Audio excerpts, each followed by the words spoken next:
Queridos, se você tivesse que fazer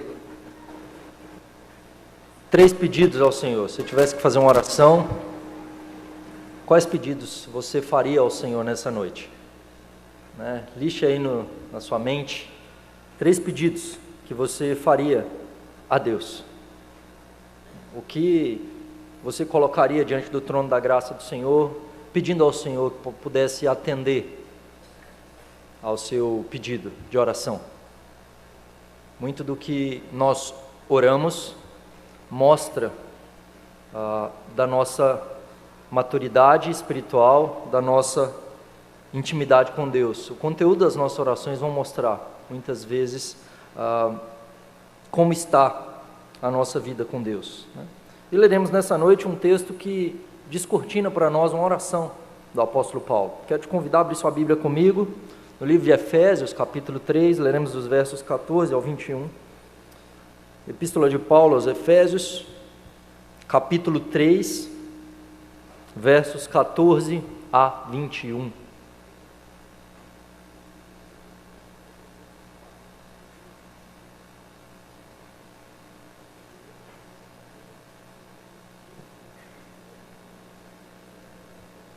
Efésios 3, 14 a 21.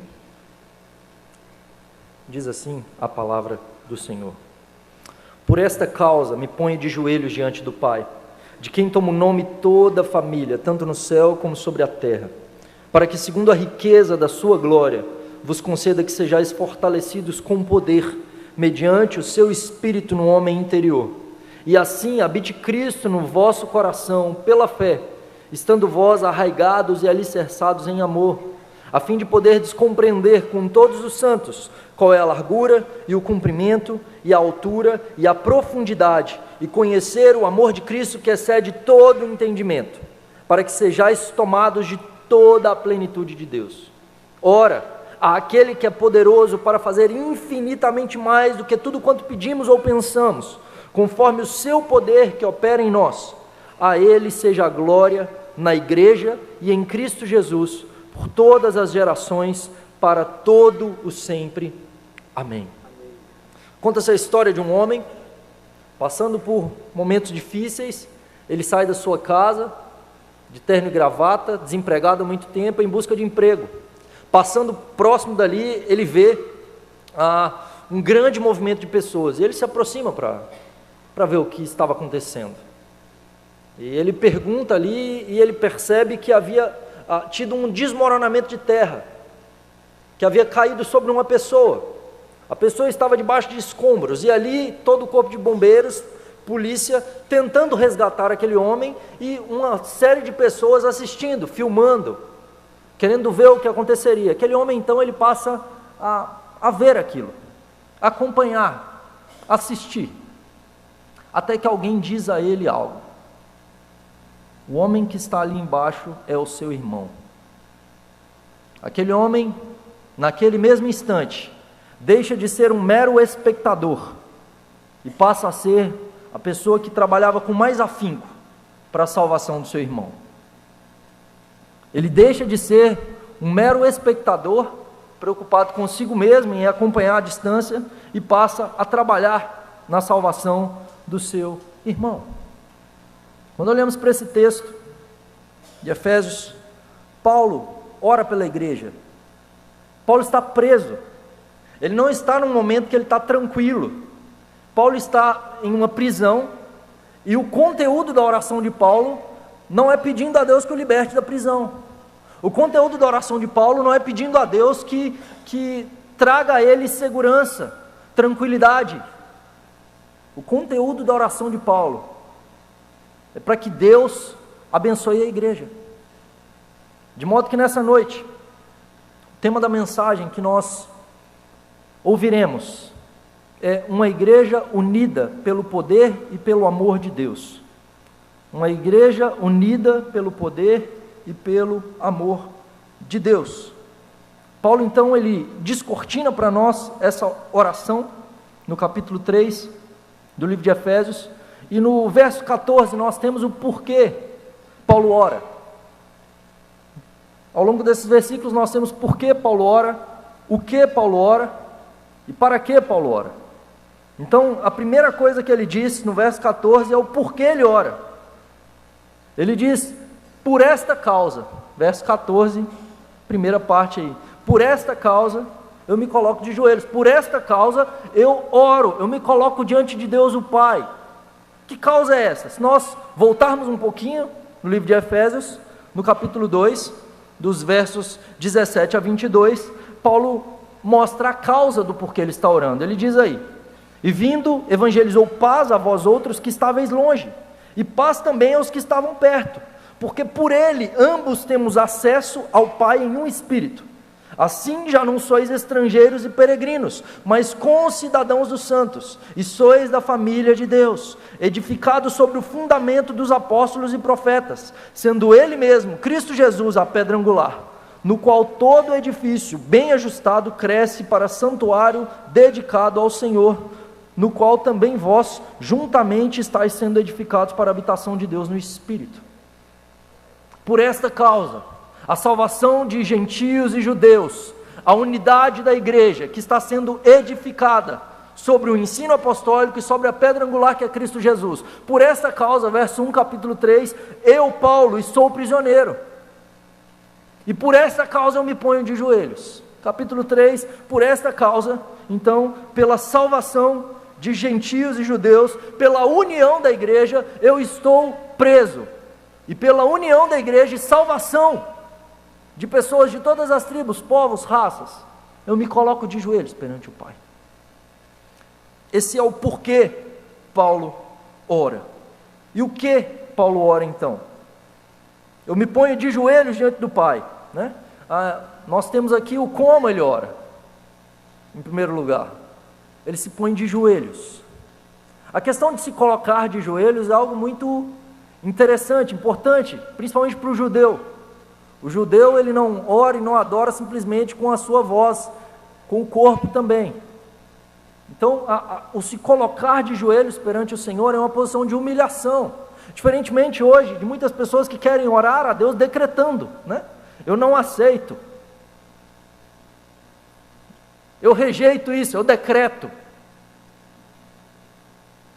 Paulo não decreta nada. Paulo não determina nada. Paulo se coloca de joelhos diante do Pai. Se nós nos colocarmos de joelhos perante o Senhor, a gente pode ficar de pé em toda e qualquer situação. Paulo não precisa se curvar diante de mais ninguém, porque ele se curva diante de Deus, o Pai. E agora ele diz, eu me coloco diante do Pai, eu não me coloco diante de um déspota, eu não me coloco diante de alguém que não se importa, diante de um tirano, diante de um imperador distante, eu me coloco diante do Pai. E aqui ele usa um jogo de palavras, diante do Pai de quem toma o nome toda a família. Ele utiliza a palavra pater, de quem toma o nome toda a patriar. Então todos aqueles que vêm dele. E veja que Paulo se coloca diante do Pai para orar pelos seus irmãos, filhos desse mesmo Pai. Paulo deseja mostrar para que judeus e gentios fazem parte de uma mesma família. Havia certa desunião na igreja, não só em Éfeso. Essa carta era para ser uma carta circular entre as igrejas, e judeus e gentios não se bicavam. Haviam facções, haviam divisões, porém todos filhos do mesmo Pai, todos irmãos. E Paulo se coloca de joelhos diante do Pai para orar pela família de Deus, e aponta para essa figura, para nós, de família, né? No momento aqui que estava tendo a consagração dos nossos filhos, a oração pelos nossos filhos, minha esposa veio aqui à frente com meu filho Davi, e aí na hora que estavam orando, daí a pouco ele me viu aqui na frente, e daí a pouco no meio da oração estava falando, papai, e aí desmancha o coração do pai, né? Quando o filho machuca, esses dias ele bateu o dedinho, machucou, inflamou o dedo do pé, dói na gente, não dói? Quando o nosso filho passa mal, o pai e a mãe sofrem junto. Querido, no corpo de Cristo, se um membro sofre, todos sofrem. Se o meu irmão está caído, não é porque eu estou de pé que está tudo tranquilo.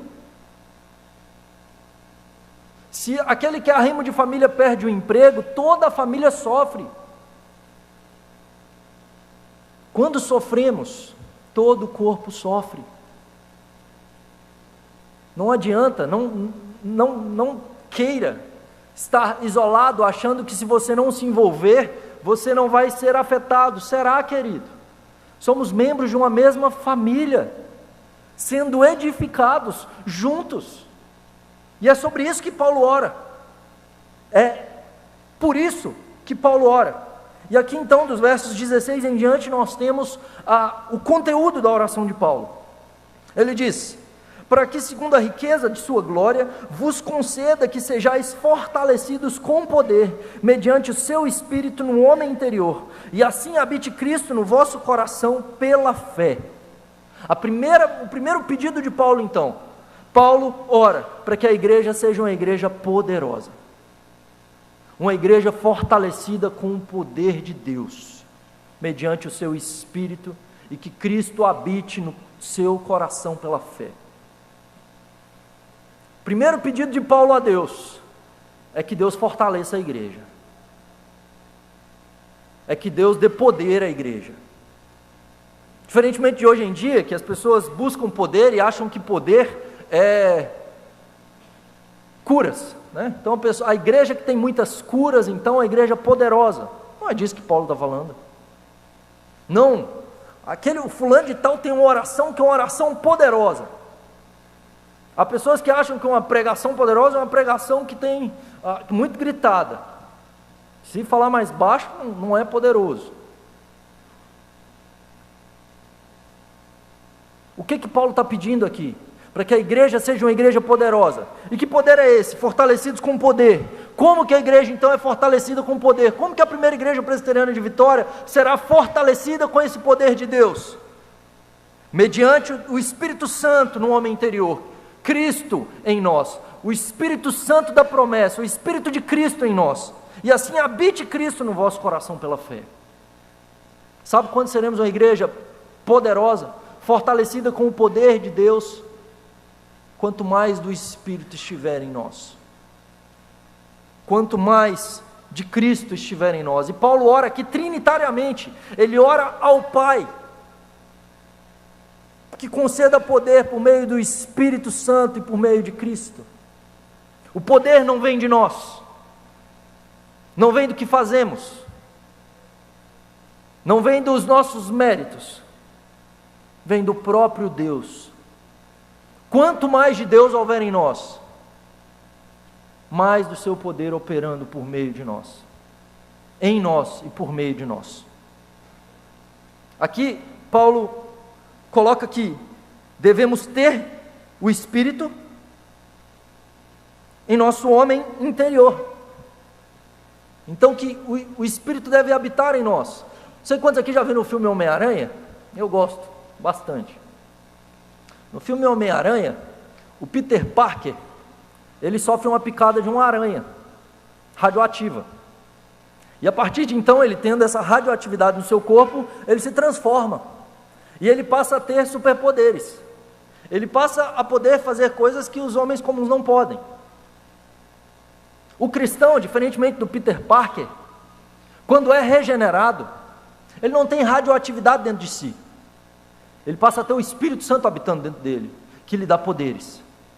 Poderes que um homem comum não tem. Ele agora recebe esse poder de Deus, fortalecidos com poder, dinamis, a palavra utilizada por Paulo aqui. O Espírito Santo nos habilita agora a cumprir a vontade de Deus, a obedecê-lo. Nós temos habilidade agora para amar, nós temos habilidade agora para andar conforme a vontade de Deus. Nós podemos agora ser imitadores do Senhor Jesus. Nós recebemos dons espirituais que um cristão, que uma pessoa que não é cristã não tem. Fortalecidos com poder mediante o Espírito que passa a habitar dentro de nós. E ele continua dizendo: e assim habite Cristo no vosso coração pela fé. Cristo habitando em nós e o Espírito Santo como selo da promessa, é a mesma coisa. Porque quem passa a habitar em nós é o Espírito de Cristo. Cristo passa a morar em nosso coração.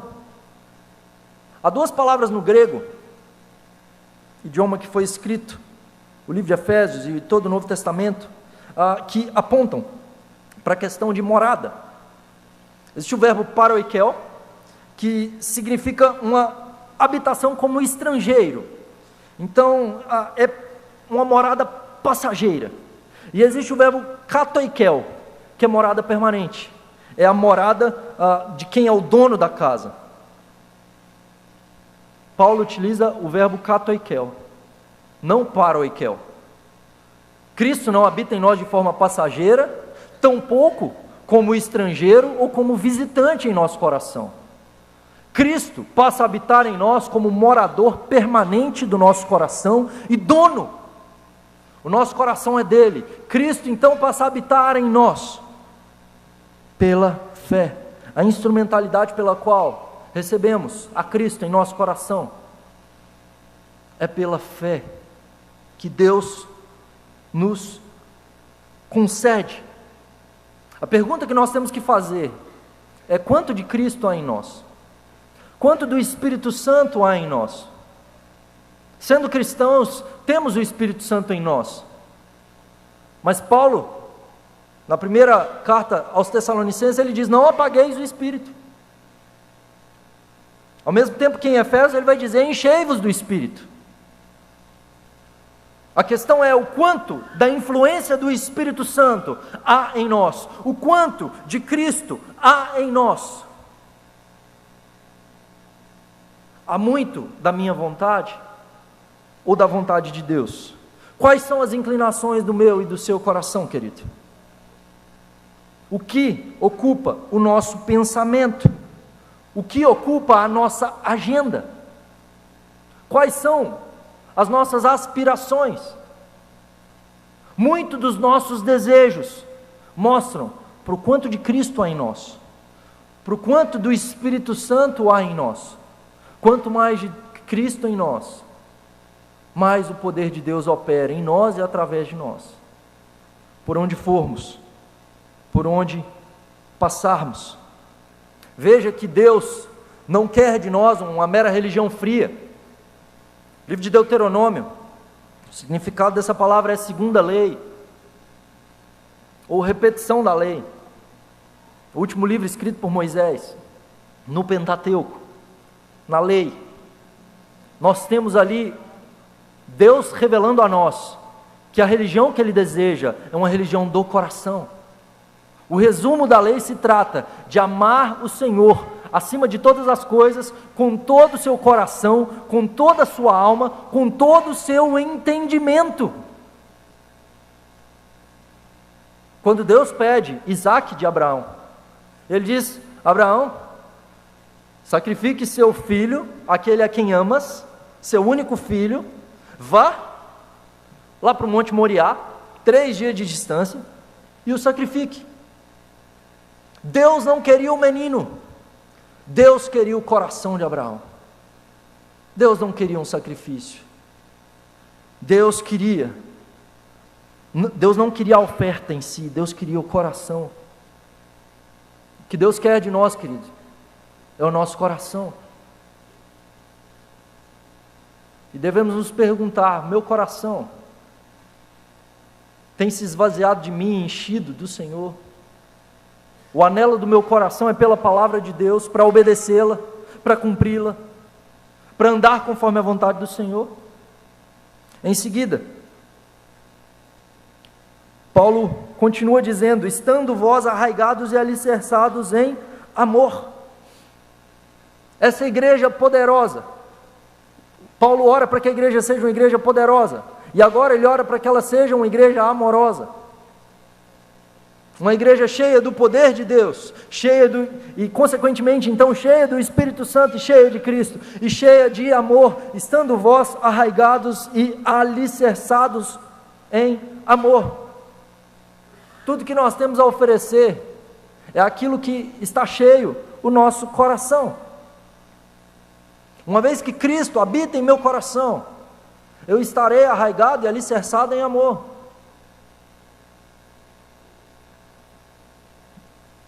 Em São Paulo o trânsito é complicado, e não é muito... Vindo de lá, né, estava em São Paulo até dezembro, vindo de lá não poucas vezes vi situações onde haviam brigas no trânsito, e motoristas que às vezes desciam do carro para poder sair na mão. Gente que às vezes fechava, um xingando ao outro. Não é que simplesmente no trânsito a pessoa ficou brava ou chateada. A pessoa já está cheia de mágoa, de rancor, de ódio no seu coração, e aquilo que ela tem para oferecer. Conta-se uma história de uma pessoa que acompanhava um amigo até uma banca de jornal, e essa pessoa então cumprimenta o jornaleiro, esse amigo acompanhando, vendo, e ela cumprimenta amavelmente e recebe um tratamento grosseiro do jornaleiro. E aí essa pessoa pega o jornal e vai embora, e aí o amigo pergunta: mas ele sempre te trata assim, com tanta grosseria? E o amigo responde: sim, infelizmente é sempre assim. E aí essa pessoa questiona: e você sempre é tão polido e amigável? Ele diz: sim, sempre. E ele diz: por que você é tão educado, já que ele é tão rude e grosseiro com você? E a resposta dele é: porque eu não quero que ele decida como eu devo agir. As pessoas podem querer despejar lixo em nós, nós devemos devolver com flores.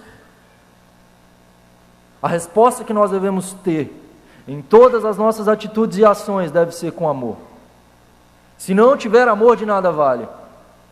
Quais são as motivações do nosso coração, queridos, ao trabalhar? Mesmo para o Senhor, mesmo nas sociedades internas, mesmo nas programações da própria igreja. Se não tiver amor, de nada vale. Estamos edificando algo que vai ser queimado pelo fogo. Não se trata de programações e eventos em si. Se trata de amor ao Senhor e ao meu próximo. Paulo utiliza duas figuras aqui para ilustrar. Ele utiliza arraigados e utiliza alicerçados. Arraigados, então, vocês precisam ter raízes profundas em amor, como uma árvore que tem raízes profundas. E alicerçados, a base do edifício deve ser amor. Uma árvore que não tem raiz, qualquer vento, qualquer tempestade a derruba. Um edifício que não tem um alicerce firme, logo ruirá. A igreja que não tem amor está alicerçada sobre algo que vai cair, vai ruir. E aqui não se trata de meramente um amor sentimental, como muitas vezes é a visão da nossa época. O amor agapau, que é muito falado. Não se trata meramente de sentimentos, arraigados e alicerçados em amor. Esse amor se trata de uma atitude para com o meu próximo. A Bíblia diz para amar o meu inimigo, e não está falando de mero sentimento para com ele. Ela diz: se ele tiver fome, dele de comer; se ele tiver sede, dele de beber. O que ele necessitar, faça com ele aquilo que você gostaria que fizesse com você. Haja para com ele corretamente, biblicamente. Perdoe, objetivamente. Quantas vezes o seu irmão te pedir perdão? Perdoe. Quanto ao perdão, existe um exemplo que eu achei muito interessante, de um homem chamado Bob Hoover, um dos melhores acrobatas dos Estados Unidos, e dirigindo um avião com outras duas pessoas a cerca de 300 pés de altura, o avião começa a dar problemas, de modo que começa a cair, os motores param, e com muita dificuldade o Bob Hoover então ele consegue aterrissar, porém o avião ficou completamente destruído. Um grande prejuízo à empresa e grande risco à vida daquelas pessoas que saíram ilesas, porém tiveram risco de morte. E aí então, quando foram ver o motivo para a pane, eles descobriram que o mecânico que havia abastecido aquele avião, abasteceu o avião com um combustível errado, que gerou um prejuízo de milhões à empresa e do risco de vida de Bob Hoover. Bob Hoover manda chamar aquele mecânico para falar com ele. Quando aquele homem chega, ele tem lágrimas nos olhos, todos ao redor esperando que aquele homem tivesse palavras duras para com aquele mecânico, colocou sua vida em risco e de outros. E Bob Hoover olha para ele e diz: para que todos saibam que eu tenho certeza de que você nunca mais fará isso, você abastecerá meu F-51 hoje. Queridos, nós somos chamados a perdoar dessa maneira. Nós somos chamados a olhar com graça, com compaixão, com misericórdia, arraigados e alicerçados em amor. E agora Paulo mostra até onde deve ir esse amor, e qual que é o exemplo, qual que é para quem devemos olhar e mirar para exercer esse amor. E aí no verso 18 ele diz: a fim de poderes compreender com todos os santos qual é a largura e o comprimento e a altura e a profundidade, e conhecer o amor de Cristo que excede todo o entendimento, para que sejais todos tomados de toda a plenitude de Deus, a fim de poderdes compreender, conhecer o amor de Cristo. O amor que eu devo ter é baseado no amor daquele que me amou primeiro. Eu conheço o que Cristo fez por mim. Não se trata de mero conhecimento intelectual, se trata de um conhecimento também experimental. Quando eu sou habitado por Cristo, quando eu sou transbordado pelo amor de Cristo, eu posso viver esse amor, sentir esse amor, experimentar e conhecer esse amor. O quanto Cristo nos amou. Ele vai dizer, compreender com todos os santos. E veja, querido, eu não conheço o amor de Cristo individualmente. Eu conheço o amor de Cristo com todos os santos, junto com o meu irmão. Por isso o Senhor Jesus nos ensina a orar no Pai Nosso. Pai Nosso, não é meu Pai. Eu não me chego a Deus deixando de lado o meu irmão.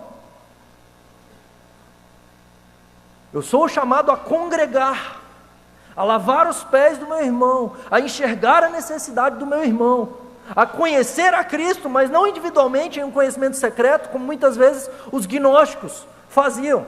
Eles queriam um conhecimento secreto para estarem acima dos outros, mais especiais do que os outros. Não se trata disso nas Escrituras. Primeiro, não existe conhecimento secreto. O conhecimento está revelado na palavra e no verbo encarnado, Jesus Cristo. Eu devo conhecê-lo juntamente com meu irmão. E aí Paulo continua, para compreender com todos os santos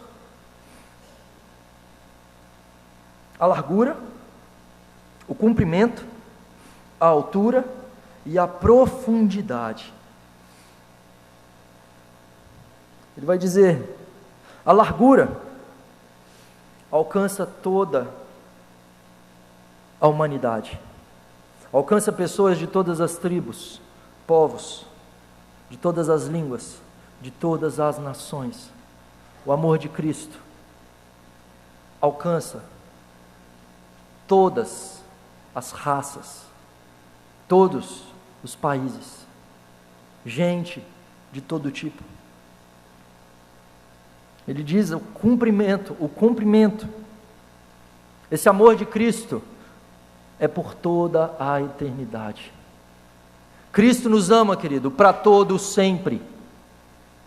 E Ele nos amou antes que houvesse mundo. Ele nos amou primeiro, e Ele continuará nos amando. Ele nos ama e continuará nos amando para todo o sempre. A profundidade alcança o pecador mais terrível, nas mais profundas trevas. Ainda que eu esteja no mais profundo abismo, que eu faça minha cama no mais profundo abismo, tu estás lá. O pior pecador, a graça e o amor de Cristo alcança. E a altura, esse amor nos leva até o Pai. Esse amor nos leva até o céu. Paulo ora para que a igreja conheça esse amor, viva esse amor, experimente esse amor, transborde desse amor e leve esse amor a outros. Esse amor que foi por mim e por você, esse amor que manteve Jesus pregado naquela cruz. Ninguém o matou, querido. O que manteve Jesus preso à cruz não foram os cravos. Quem prendeu Jesus não foram os soldados. Foi o amor dele por mim e por você. Prova disso é que no Evangelho de João, quando Cristo está no Getsêmani, chegam os soldados para levá-lo. E diz o texto bíblico que Jesus pergunta: a quem vocês buscam? E eles dizem: nós procuramos o Cristo, a Jesus Nazareno. E aí ele vai dizer: sou eu. E quando ele diz sou eu, que é uma alusão ao nome de Deus no Antigo Testamento, eu sou, João faz questão de dizer que eles caem por terra. Os soldados caem quando Jesus diz sou eu. Eles ficam atônitos diante do Deus Todo-Poderoso. Ele poderia ter descido da cruz, ele tinha todo o poder, mas ele não o fez. Tem um filme, os mais antigos aqui já viram, se não me engano é Superman 2, com Christopher Reeve. Nesse Superman 2, ele perde os poderes.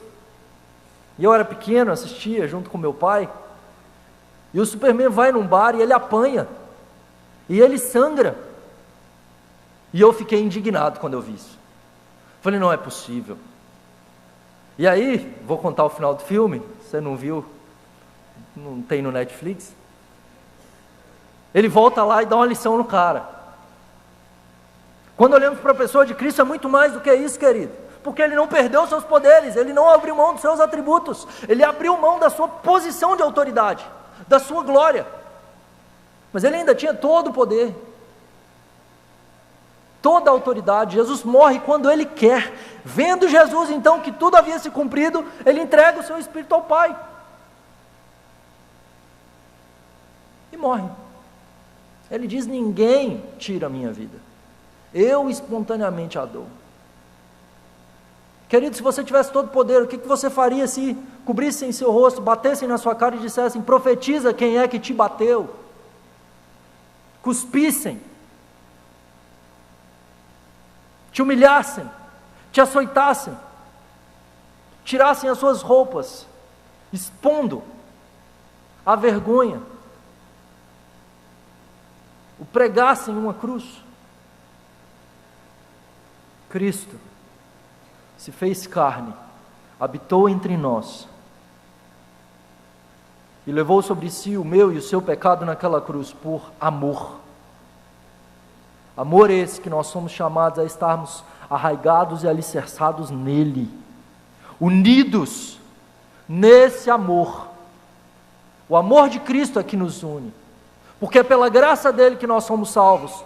Nenhum de nós tem nenhum mérito,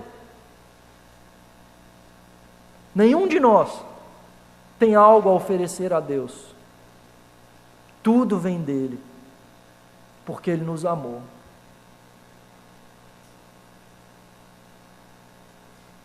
E Paulo diz que o desejo dele é que eles cheguem até a plenitude de Deus. Então o propósito desse poder, dessa habitação de Cristo em nós, desse amor que deve transbordar em nós, deve nos levar até a plenitude de Deus. Sejam cheios desse amor, da presença de Cristo, até transbordar, até ficarmos iguais a Cristo, Esse é o propósito de Deus para mim e para você. O plano de Deus para a nossa vida é de nos fazer semelhantes ao seu Filho amado Jesus Cristo. Romanos capítulo 8, ele vai dizer isso. Todas as coisas cooperam para o bem daqueles que amam a Deus. E cooperam para quê? Para nos fazer conformes à imagem do seu Filho. O propósito da igreja não é simplesmente estar cheia de gente. O propósito da igreja não é ter eventos bem-sucedidos. O propósito do cristão é ser parecido com Jesus, glorificando a Deus e pregando a palavra para que outros também sejam parecidos com Jesus, salvos por Ele, libertos por Ele, até a plenitude, até chegarmos à estatura do varão perfeito. O fim é a estatura de Cristo. Muitas vezes miramos em quem é mais miserável, né? A gente não quer olhar para Cristo. Às vezes quando a gente fala isso, mas Jesus, a pessoa fala, aí está apelando, né? Jesus é Jesus. Não, querido, o padrão é Cristo para nós. Os passos que devemos seguir é de Jesus mesmo. O padrão é o padrão das Escrituras. Nada menos do que isso. Paulo conclui dizendo que Deus responde às orações. Ele vai dizer, ora aquele que é poderoso para fazer infinitamente mais do que tudo quanto pedimos ou pensamos, conforme o seu poder que opera em nós. Ele é poderoso para fazer, ele não está ocioso, ele tem todo o poder, não tem nada que ele não possa fazer. Às vezes a gente acha que, eu me lembro uma época que eu só fazia pedidos a Deus grandes, sabe, coisas pequenas assim, eu não pedia, porque eu pensava, não, Deus tem mais coisa para fazer. Quanto mais eu conhecia a Deus, lendo as Escrituras, caminhando com o Senhor, percebi que nada é grande para Ele.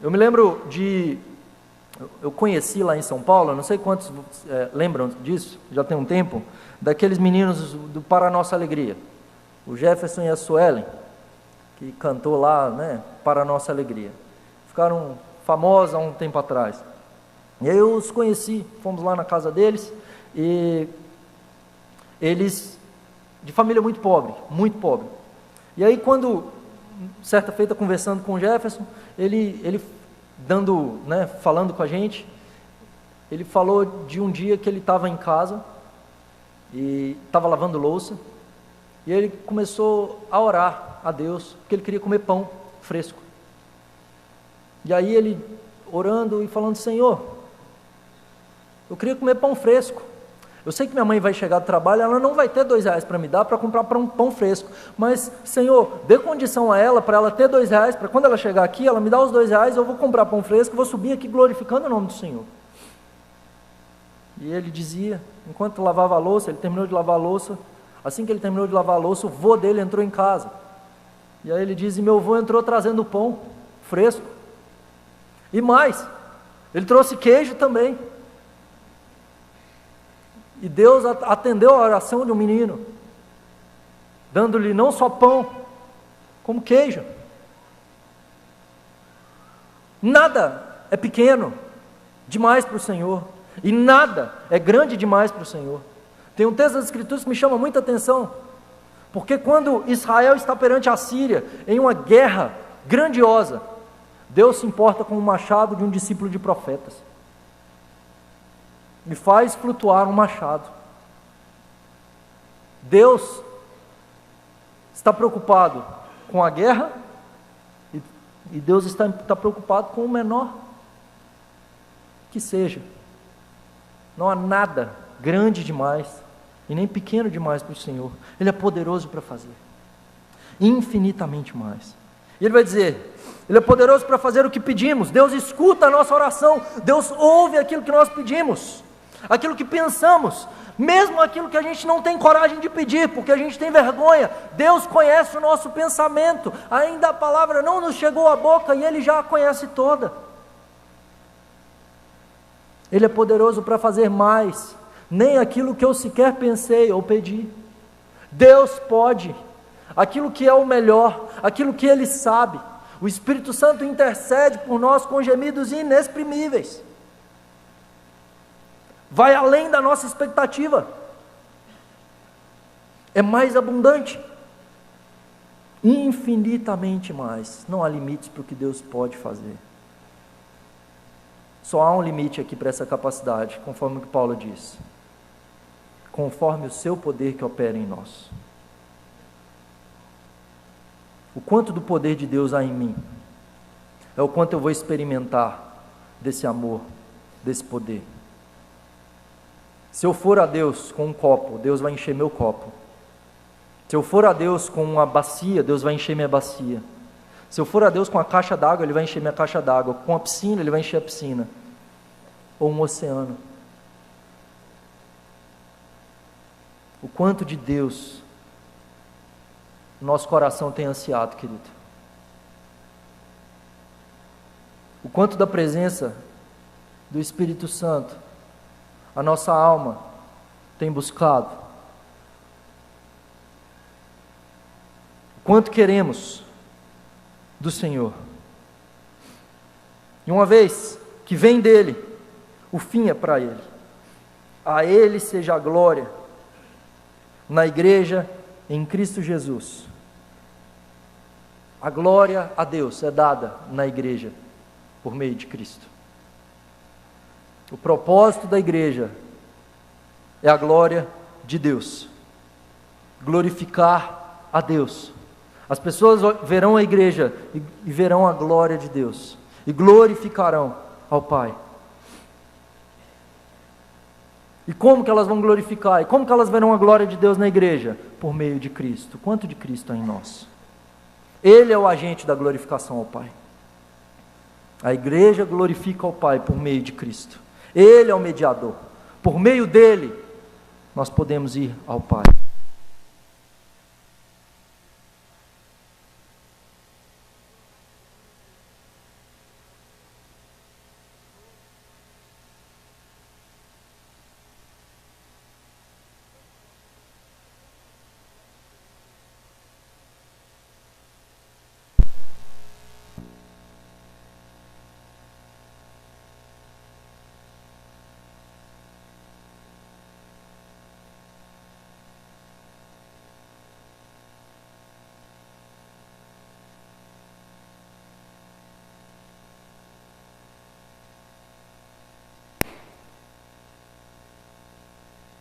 Glória de Deus. Tudo que fazemos deve ser para exaltação do nome dele, querido. Não por partidarismos, não por vanglória, não para recebermos aplausos, não para buscarmos reconhecimento. O nosso sentimento deve ser o mesmo de Cristo Jesus, que se humilhou, embora sendo Deus, e se esvaziou, assumindo a forma de servo. Tem um filme, para terminar, que provavelmente você já viu, O Resgate do Soldado Ryan. E a última frase, dita pelo capitão John Miller, que é o Tom Hanks, que é um capitão enviado a resgatar esse soldado Ryan, que era o último filho de uma mulher, de 4 filhos que haviam ido à guerra, 3 já haviam morrido, e agora esse pelotão é enviado para resgatar esse soldado, a sua mãe, que já havia perdido 3. E aí o questionamento deles é: um pelotão inteiro vai morrer para salvar um? E o John Miller, quando encontra o James Ryan, que é o Matt Damon, ele diz: faça valer a pena. Faça valer a pena. Esse filme também é bastante antigo, vou te contar o final. Na parte final, esse soldado Ryan, já no fim de sua vida, idoso, com esposa, filhos e netos, ele está no cemitério, homenageando aqueles soldados, e o capitão Miller, e aí ele diz algo mais ou menos assim: eu tentei ser o melhor homem durante toda a minha vida, tentei fazer por merecer o seu sacrifício de me resgatar. E o Ryan, com lágrimas, ele pergunta à sua esposa: diga que fui um bom homem, diga que fui um bom homem. Ele queria ter certeza que ele fez valer a pena o sacrifício daqueles homens. O sacrifício de Cristo por nós, queridos, é infinitamente maior. De modo que devemos caminhar pela fé, arraigados e alicerçados em amor, em obediência à palavra do Senhor, fazendo valer a pena. Cristo pagou um alto preço por nós. O que temos nós feito? Pelo que temos lutado? O que temos feito? Sobre o que temos edificado? E com qual motivação? Que a motivação do nosso coração seja ser imitadores do nosso Senhor Jesus, servindo o nosso próximo, cheios do poder de Deus, da presença de Cristo, do Espírito Santo em nosso coração, transbordantes desse amor que nos alcançou e que nos leve a amar o nosso próximo. Que Deus nos abençoe.